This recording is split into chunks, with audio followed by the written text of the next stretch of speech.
Hi, I'm Amanda Barber, and please welcome Dr. Hope Maxwell Snyder, the former Poet Laureate of Shepherdstown. Dr. Snyder, you're returning from last season, but could you summarize for first-time viewers what the Creative Writing Society is? Yes. So the Society for Creative Writing, which is a mouthful, was created by me in order to encourage students, faculty, and community team members, Shepherdstown community members, to engage in writing in the pursuit of poetry, fiction, nonfiction, but also because I was interested in bringing writing to the general public as a way to show them what it can do for them, for students, for instance, in your careers, whichever major you have and whatever you choose to do in your life, how writing can be beneficial to you. Cool.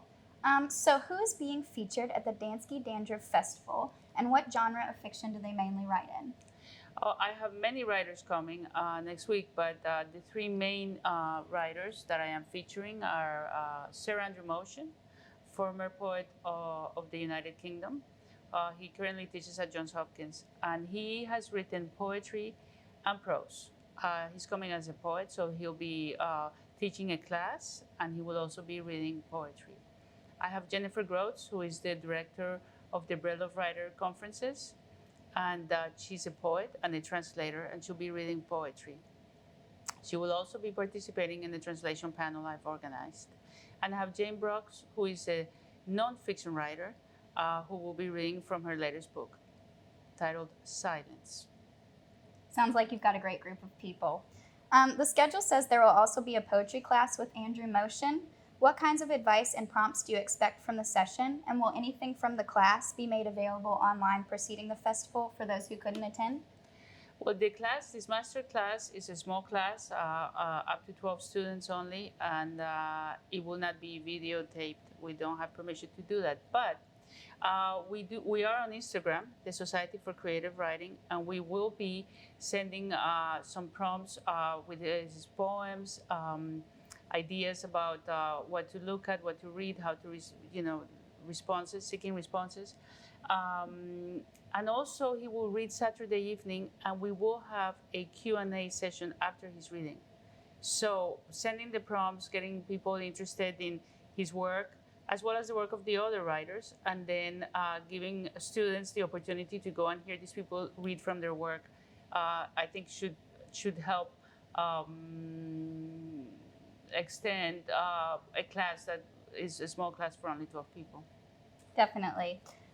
One of the events is music hearing with Shepherd graduate Lucia Valentine at Irma Ora Bird Hall that is both free and open to the public.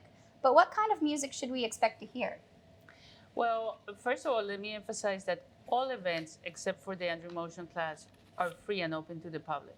So in 2 days, a student would have the opportunity to attend all kinds of readings and panels concerning writing. That's the first thing. As far as Lucia Valentine's performance is concerned, she'll be singing from her own CD, from her original songs.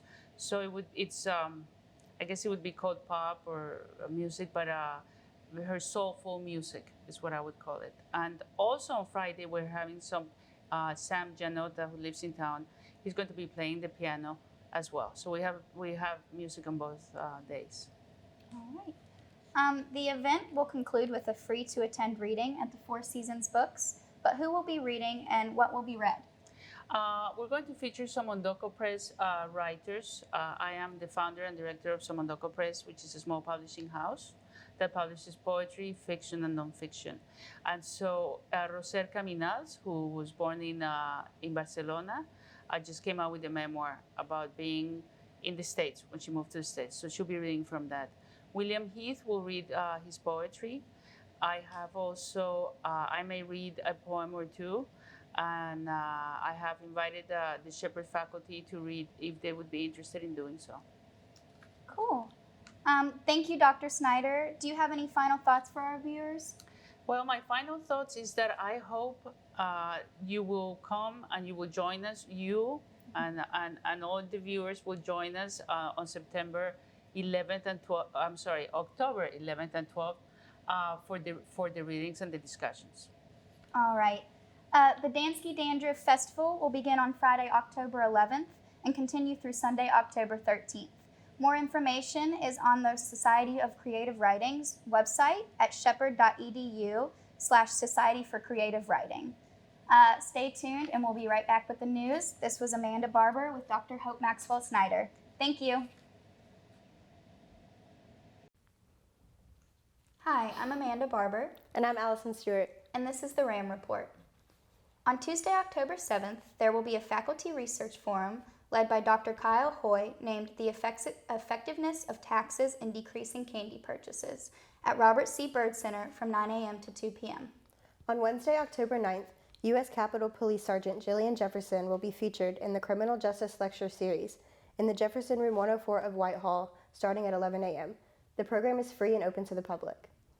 Reminder that the last day to apply for May and August 2020 graduation is Friday, October 11th in the Registrar's office. There will be a spooky escape asylum at Camp Frame on Friday, October 11th at 6 and 10 p.m. On Sunday, October 13th, there will be a student leadership conference. On Monday, October 14th, all midterm grades are due and the second half semester classes begin. Also on Monday, there is a Monday morning musical in the W.H. Shipley Recital Hall at 10 a.m. that is free and open to the public. Midterm grades should be tentatively available to students by Tuesday, October 15th. This has been Amanda Barber And Allison Stewart. Thanks for tuning in with us, and this has been the RAM Report.